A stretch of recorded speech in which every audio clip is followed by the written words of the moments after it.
అందరికీ praise lord. మే 20th ఈరోజు దేవుని వాగ్దానము. నీవు దేనినైనా యోచన చేయగా అది నీకు స్థిరపరచబడును. యోబు 22వ అధ్యాయము 28వ వచనము.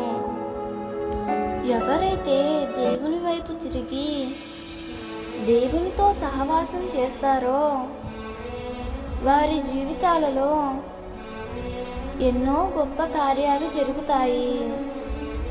గొప్ప కార్యములు అనుభవిస్తున్న నీవు ఇంకా నీతిగాను ఇంకా యథార్థముగాను జీవించినట్లయితే తప్పకుండా నీవు దేనినైనా యోచన చేయగా ప్రభువు దానిని స్థిరపరుస్తాడు.